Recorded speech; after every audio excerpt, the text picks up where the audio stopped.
मंडनम समस्त पाप खंडनम श्रीकृष्णाष्टकम ब्रजे भजे ब्रजे कमंडनम समस्त पाप खंडनम सुभक्ति चित्तरंजनम सदैव नंदनंदनम सुपिच्च गोचमस्तकम सनाणुदेवहस्तकं रंगनंगसागरं नमामि कृष्णनगरं मनोजगर्भमोचनं विशालपद्मलोचनं विधूतगोपसूचनं नमामि पद्मलोचनं करारविन्दुभूधरं स्मितलोकसुन्दरं महेन्द्रनमानदारुणं नमामि कृष्णनागवारणं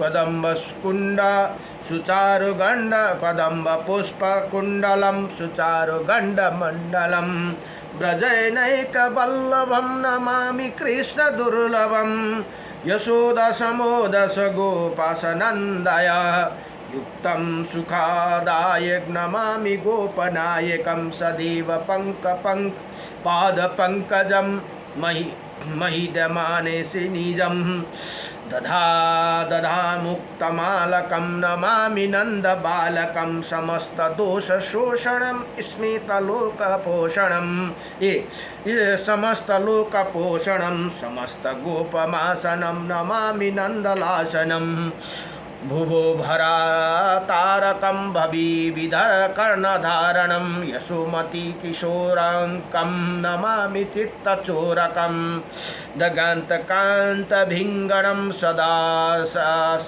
सदा लीलासिंहणं सदा सिंहं दिने दिने नमामि नन्दभासंभावनं गुणंकारं सुखाकारं कृपाकारं सुरादिशानिकन्दनं नमामि गोपनन्दनं नवीन गोपनागरं नवीन केलालम्पटं नमामि मेघसुन्दरं तडिप्रभाला सत्पटं समस्त गोपनन्दनं हृदय हिदम्बभुजैकमोदनं नमामि कुञ्जमध्यनं प्रपन्नभानुशोभनं नकानिकामकामदायकं दगान्तचारुसायकं रसालवेणुगायकं नमामि कुञ्जनायकं विदोग्धगोपिकामनो मनुज्ञतुल्यसायं नमामि कुञ्जकानने प्रबुद्धविपानीयं किशोरकान्तिरञ्जितं दुर्गञ्जयनं शोभितं गजेन्द्रमोक्षकारिणं नमामि श्रीविहारहरिणं यदा तदा तथा यथा तथा तवै कृष्ण सत्कथं मया सदैव गीयतं तथा विकृपविधायतं प्रमाणिकाष्टकन्दयं जयपत्यतया पुनः मनः भवेत्स नन्दनन्दनं भवे सुभक्तिमानम् इति श्रीमच्छङ्कराचार्य श्रीकृष्ण अष्टकं सम्पूर्णं। नमो भगवते वासुदेवाय हरे परमात्मने नमः। प्रणतक्लेशनाशाय गोविन्दाय नमो नमः। श्रीकृष्ण गोविन्द हरे मुरारी हे नाथ नारायण वासुदेवं नागेन्द्रहाराय त्रिलोचनाय भस्मं मृगाय महेश्वराय नित्याय शुद्धाय दिगंबराय तस्मै नकाराय नमः शिवाय मंदाकिनी चंदनचर्चिताय नंदीश्वरा प्रथमनाथ महेश्वराय मंदारपुष्प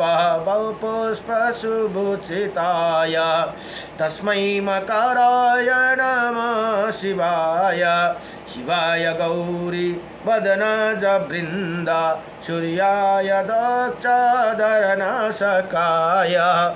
श्रीनीलकण्ठाय वृषभध्वजाय तस्मै शिखराय नमः शिवाय नमः शिवाय ओम नमः शिवाय हर हर भोले नमः शिवाय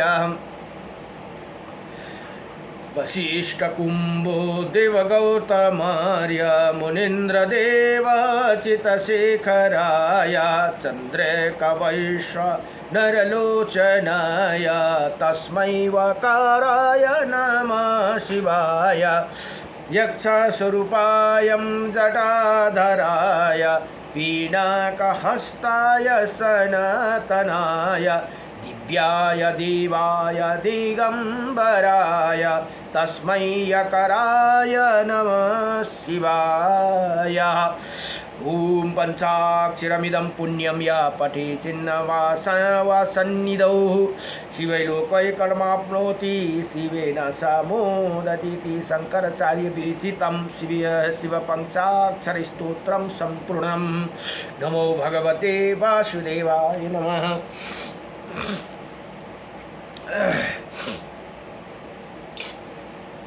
अब श्री वराह पुराण को 168 र 169 एक अध्याय में मथुरा तथा उसके अंतर के तीर्थ का महात्म्य उठेर राम फेरि लुलुलु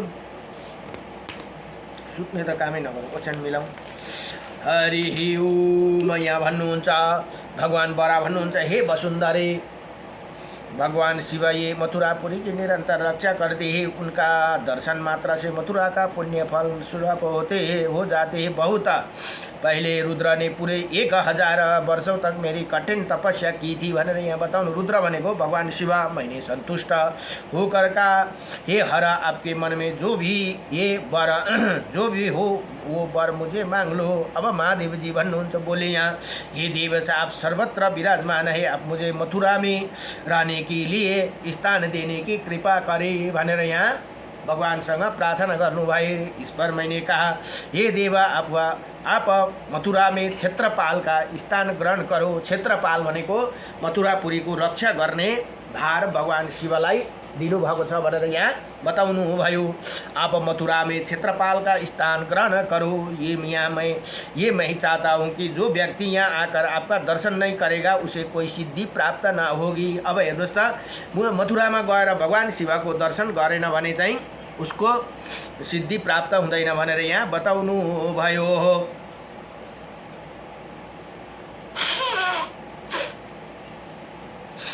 अचानक सर्दी लागेको छ्या।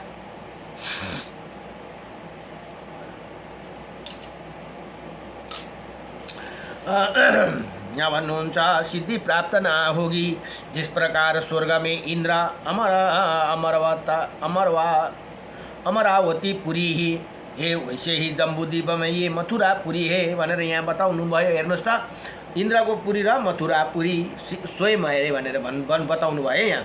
यद्यपि यो किनभने हाम्रो यो क्षेत्र जम्बूद्वीपमा पर्छ। यो जम्बूद्वीप डल्लै यो हाम्रो भेग नै जम्बूद्वीपमा पर्दछ। मथुरा मण्डल का विस्तार 20 योजना है। अब वहाँ पर एक पेड़ रखने पर भी अश्वमेध यज्ञ का फल मिलता है। हेर्नुहोस् त मथुरापुरी गएर घुम्नु मात्रै भयो भने पनि तपाईले अश्वमेध यज्ञ गरेको फल प्राप्त गर्नुहुन्छ भनेर यहाँ बताउनु भयो। इसी क्षेत्र में 60 करोड 6000 तीर्थ है भनेर यहाँ बताउनु भयो। अब गोवर्धन तथा अकुर क्षेत्र अहिले म हेर्न है। ये 2 करोड़ों तीर्थ के समान एवं प्रस्कंदन और भांडी र ये 6 कुरुक्षेत्र के समान है भनेर यहाँ भन्नुभयो। अब सोम तीर्थ, चक्र तीर्थ, अभिमुक्ति, यमुना, तंदुका और अकुर नामका तीर्थ की 12 आदित्य संज्ञा है भनेको 12 सूर्य कोई संज्ञा छ भनेर त्यहाँ बताउनु भयो। मथुरा के सभी तीर्थ कुरुक्षेत्र में 100 गुणा बढ़कर है। कुरुक्षेत्र से भन्दा 100 गुणा बराबर मथुरा क्षेत्र में तीर्थहरू छन् भनेर यहाँ बताउनुभयो। इसमें कोई संदेह नहीं अथवा संयम नहीं, जो मथुरापुरी की इसी महात्म्य को समाहित चित्त से पढ़ता है या सुनता है वो परम पद को भी प्राप्त होते हैं भनेर यहाँ बताउनुभयो। और अपने मातृ पितृ दोनों पक्ष के 220 पीढ़ियों का उद्धार कर देते हैं भनेर यहाँ बताउनुभयो। अब मथुरा के सभी स्थानों में भगवान श्री कृष्ण के चरणों को चक्र चिन्ह सुशोभित है। किन त्यो यस्तो महत्त्वपूर्ण भयो भन्दा भगवानको त्यहाँ प्राकट्य भएको जग्गा हो मथुरा, त्यसले गर्दा त्यहाँ भगवानले लीला गर्नु भएकोले गर्दा त्यहाँ भगवानको चरण चिन्ह भएकोले गर्दा त्यो क्षेत्र एकदमै उत्तम भयो भनेर यहाँ बताउनुहुन्छ। उनके मध्य में भी एक अब मथुरा वृन्दावन समय एकै जग्गा पर्छ है। यो हुन त म गएको छुइनँ, तर भनाइ अनुसारले यस्तो वरिपरि अलिकतिको दूरी छ, एकै जगह यहाँ बताउँदैछन्। जहाँ चक्र का आधा ही चिन्ह दृष्टिगोचर होते हैं वहीं निवास मुक्ति पाने के अधिकारी हो जाते हैं भनेर यहाँ बताउनुभयो। इसमें संदेह नहीं, श्री कृष्ण की क्रीड़ा भूमि भी दो छोर है और एक उत्तर और दूसरा दक्षिण है भनेर यहाँ बताउनुभयो। उन्हीं दोनों को मध्य भाग में वो विराजते हैं। आकार में वो द्वितीयों के चंद्रमा के समान, द्वितीय के चंद्रमा के समान है। जो मनुष्य वहाँ स्नान और दान करता है उसे वो दिव्य तीर्थ मथुरा क्षेत्र का फल प्रदान करने के लिए सदा उदत रहते हैं भनेर यहाँ बताउनुभयो। यहाँ नियमों के अनुसार रहकर जो शुद्ध भोजन करने वाला व्यक्ति स्नान करते हैं उन्हें अक्षय लोक की प्राप्ति होती है भनेर यहाँ। अक्षय लोक भनेको के हो त भन्दा वहाँ पुगेपछि फेरि यो लोकमा आउनु पर्दैन। अक्षय भनेको बढेर जाने ठाउँ, फेरि गिर्नु नपर्ने ठाउँलाई अक्षय भन्छ, अथवा नघट्ने बढेरै जाने चिजलाई अक्षय भनिदिन्छन्। ये इसमें कोही संदेह नहीं भनेर यहाँ भन्नुहुन्छ। दक्षिण कोटि से आरंभ करके उत्तर कोटि पर यात्रा समाप्त करना चाहिए। यो मथुरा र वृन्दावन एरियाको कुरा बताउनु हुँदैछ यहाँ।